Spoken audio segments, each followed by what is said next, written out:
I am a 25 years old male on a lakeside property that was legally and officially given to me by my parents. I have been living here for 6 years and have some great neighbors along with some not so great ones.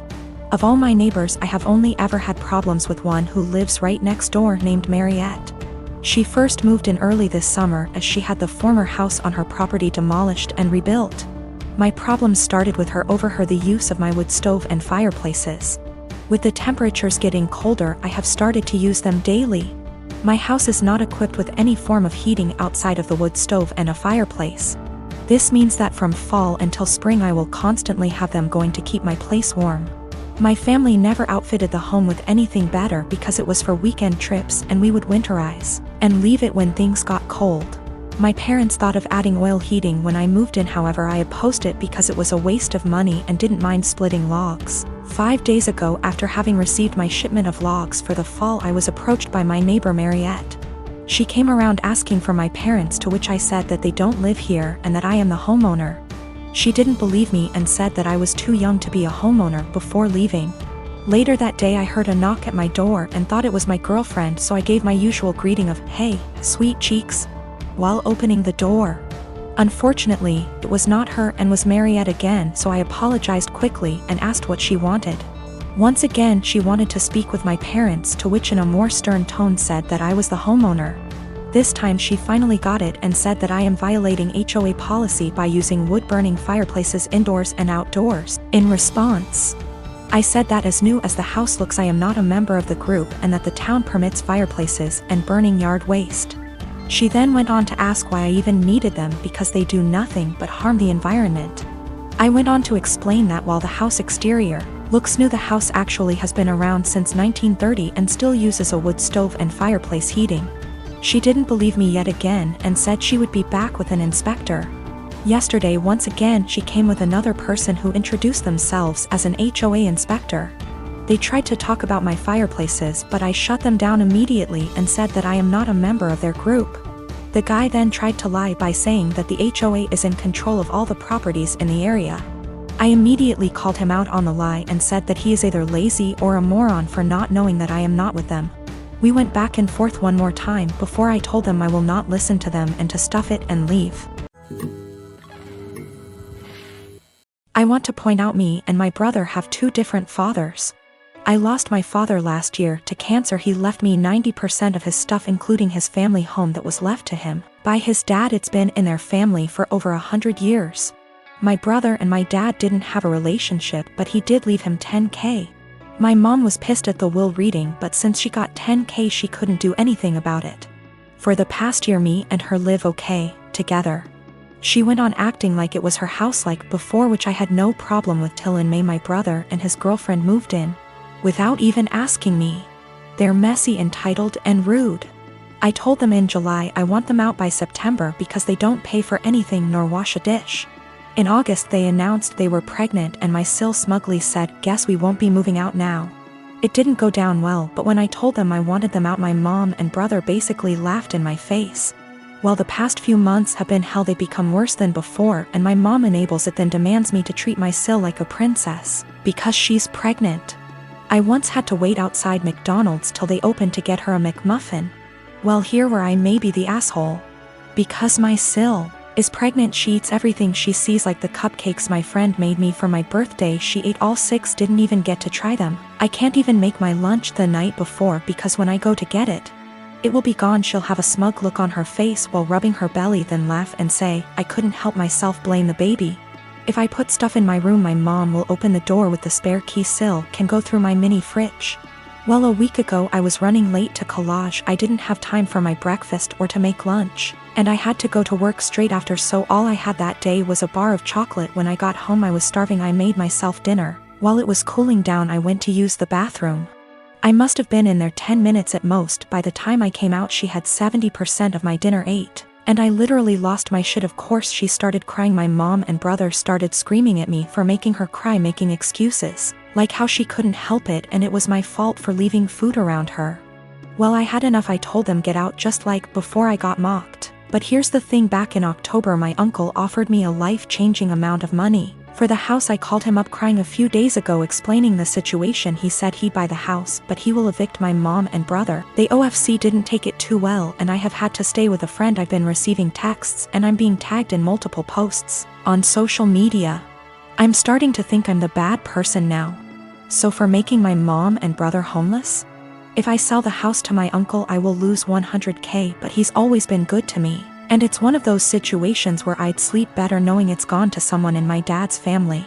My mom told me because of my age I wouldn't be taken seriously if I tried to evict them. If I evict them and continue to live in the house along with the high financial costs, I don't think they'd ever let me live in peace. My mom has health issues and my sil will have to move in with her parents. They won't allow my brother, so I'd be splitting up a young family, in my mom's words. I am a high school math teacher, and we were creating a schedule for next year and divvying up workloads. I noticed I got almost 50% of the test creation and had 2 plannings missing from my schedule next year, for every one for the other 6 women in my department. There are 8 of us. My department head assigned herself nothing as she is managing and needs every prep. But that's another quibble. I am not the newest and in fact have seniority some of these women, but I'm also not the most experienced, so it's not like these are struggling new teachers who need help. So, I asked why it was divided this way. I was told, well, Ms. Millie is pregnant and the rest of us have families. If you have to stay late, it's no big deal. I can go to my principal and deal with it that way. What they've done actually breaks the union contract. But I really was offended by this. I tried to explain my offense, and they literally stared at me gobsmacked. I actually want to know how to discuss this with them. These are all women who I have previously gotten along with and liked. When the last one, Ms. Millie, got pregnant this year, there have been some conflicts. She is in my grade level. And they made me take on some of her work basically because she had some complications. This I did, but I think planning for me to do more is very different than an emergent health issue. As well as some uncomfortable situations for me, having to participate and buy stuff for her baby shower. When I'm not really into those things, but I did so to not cause waves. A lot of people have advised go to the union, go to the principal, and I absolutely will if necessary. I want to be clear, I'm not worried at all that I'll be forced to work this schedule, but these are my colleagues. Many have been working with me 5+ years, and we have lots of meetings and times together, where it's helpful to get along. So I do try to get along, like the baby shower thing, and be a good work friend and colleague. I just want a better way to communicate myself than I had today. I was entirely shocked and very indignant and just found myself unable to express myself well, and I was hoping for ways to approach that someone with their attitude might understand because I can't empathize with it at all. Myself and viewing the other side is how I always try to look at problem solving. I'm 15 years old. I have a stepsister who is a couple years older than me, and she is really seriously disabled. I'm not sure what's wrong with her because no one ever wants to discuss it with me, but she's nonverbal, breaks her bones a lot, and has severe epilepsy and will have many fitting episodes. She also doesn't understand stuff. That's probably the easiest way to put it.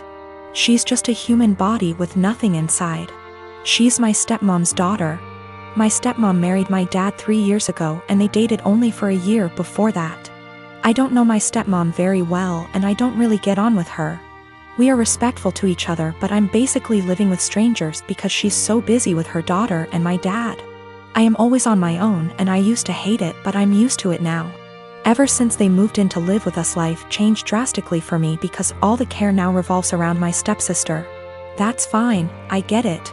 But both my stepmom and my dad ask me to do things for my stepsister that I don't want to do and I resent doing. Stuff like staying home when I want to go to the mall with my friends. They're disappointed that I don't get her anything for her birthday with my very limited funds, etc.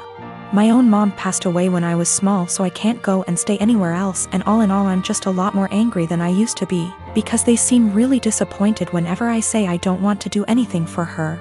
Even stuff like feeding her, like, I don't want to sit there feeding her banana pudding and wiping her drool. I didn't ask for this. Anyway, she recently fell a few days ago and had a seizure for 8 minutes. She was taken to hospital and the doctors want to keep her in and look after her. I don't want to go and visit her. I remember seeing my mom in hospital before she died, and I just hate hospitals, and I sort of hate my stepsister, and I just don't want to go and visit someone who doesn't even know I'm there. My stepmom is really upset with me, and so is my dad. They haven't yelled at me or anything, but they are both being super cold towards me because I don't want to visit. My grandma, who lives in Canada, called me about the blue and told me it was okay. And I don't need to force myself to go to the hospital, so I'm assuming my dad has told her I'm refusing to go. He keeps pleading with me, but I keep telling him I'm not doing it. I told him hospitals remind me of mom, and he got even more upset and said my stepsister might die and I need to stop being so selfish towards my stepmom.